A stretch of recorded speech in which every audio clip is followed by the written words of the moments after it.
سیدنا فاروق اعظم رضی اللہ تعالیٰ عنہ کا بیت المقدس جب جانے کا فیصلہ ہوا، اپنے سفر کا آپ آغاز فرماتے ہوئے سب سے پہلے آپ مسجد نبوی شریف میں آئے، آپ نے 4 رکعت نماز ادا کی نبی پاک علیہ الصلوۃ والسلام کی بارگاہ میں، اور چند اصحاب کو ساتھ لیا اور اب ملک شام کی طرف روانہ ہو گئے۔ آپ کی تشریف آوری کے انتظار میں پورا اسلامی لشکر اپنی آنکھیں بچھائے، پلکیں بچھائے ہوئے ہے، اور گردنیں اٹھا اٹھا کر لوگ مدینہ منورہ سے آنے والے راستے پر نظریں جمائے ہوئے ہیں۔ الحمدللہ امیر المومنین شام کی حدود میں داخل ہو گئے ہیں۔ جب یہ قافلہ بیت المقدس پہنچا، مجاہدین نے نہایت شاندار استقبال کیا، پھر آپ نے ان سے نہایت فصیح و بلیغ خطبہ بھی دیا۔ خطبے سے فارغ ہو کر سیدنا ابو عبیدہ بن جراح رضی اللہ تعالیٰ عنہ نے ملک شام کی جنگوں کو بالتفصیل بیان کیا، جنہیں سن کر فاروق اعظم رضی اللہ تعالیٰ عنہ کبھی روتے اور کبھی خوش ہوتے، دونوں میں گفتگو ہوتی رہی یہاں تک کہ ظہر کا وقت ہو گیا۔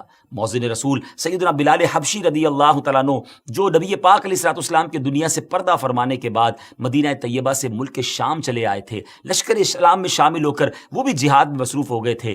حضرت جناب رسول اللہ صلی اللہ تعالیٰ علیہ وسلم کی وصال ظاہری کے بعد آپ نے اذان کہنا چھوڑ دی تھی۔ اپنے آقا و مولا علیہ الصلوۃ والسلام کی جدائی اور فرقت کے رنج میں وہ ایسے شکستہ دل تھے کہ اذان دیتے وقت انہیں سخت غم اور جو ہے وہ رنج لاحق ہو جاتا تھا، محبوب کی یاد ستاتی تھی، اتنی گریہ وزاری ہوتی تھی کہ اذان کو کمپلیٹ کرنا مشکل ہو جاتا تھا۔ جب نماز ظہر کا وقت ہوا، تمام مجاہدین نے امیر المومنین سے عرض کی کہ حضور حضرت بلال بھی موجود ہیں، ہم چاہتے ہیں کہ حضرت بلال کی اذان سنیں، نبی پاک علیہ الصلوۃ والسلام کے زمانے مبارکہ کی یاد تازہ ہو جائے گی۔ سیدنا فاروق اعظم رضی اللہ تعالیٰ عنہ نے سیدنا بلال حبشی کو حکم دیا، مجاہدین کی خواہش بیان کی۔ سیدنا بلال حبشی رضی اللہ تعالیٰ عنہ نے اذان تو بالکل چھوڑ دی تھی، کسی کے کہنے پر بھی اذان نہ دیتے تھے، لیکن فاروق اعظم رضی اللہ تعالیٰ عنہ کا حکم تھا اور بڑا وہ ادب بھی کرتے تھے، اس لیے اذان دینے کے لیے راضی ہو گئے۔ کیا منظر ہوگا! حضرت بلال حبشی رضی اللہ تعالیٰ عنہ نے اذان شروع کی، جیسے ہی بلند آواز سے کہا اللہ اکبر اللہ اکبر، ان کی آواز میں وہ درد تھا کہ لشکر اسلام پر لرزہ طاری ہو گیا۔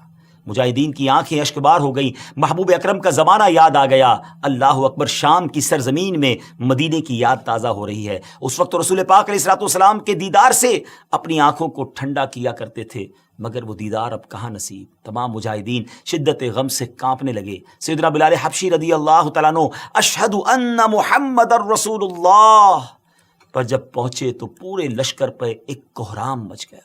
صحابہ کرام علیہ رضوان نے اپنے محبوب آقا کی یاد میں وہ تڑپنے لگے، آہو بکا کا شور بلند ہو گیا۔ شدت غم سے مجاہدین ایسے تڑپتے کہ ابھی ان کے دل پھٹ جائیں گے، بعض پر تو بے ہوشی طاری ہو گئی۔ فاروق اعظم رضی اللہ تعالیٰ عنہ پر بھی گریہ طاری تھا۔ حضرت بلال حبشی رضی اللہ تعالیٰ عنہ کی حالت بھی ناقابل برداشت تھی، ایسا لگتا تھا کہ وہ اذان پوری نہ کر پائیں گے۔ اسلامی لشکر پر غم و اضطراب کی وہ کیفیت طاری تھی کہ رونے اور چیخنے کے سوا کچھ سنائی ہی نہ دیتا تھا۔ بہرحال سیدنا بلال حبشی رضی اللہ تعالیٰ عنہ نے اذان مکمل کی۔ بہت دیر تک صحابہ کرام محبوب کریم علیہ الصلوۃ والسلام کی یاد میں روتے رہے۔ بالآخر اللہ کریم نے سب کو تسکین عطا فرمائی۔ فاروق اعظم رضی اللہ تعالیٰ عنہ نے پورے لشکر کو نماز پڑھائی، پھر قلعہ بیت المقدس کی طرف جانے کا ارادہ فرمایا۔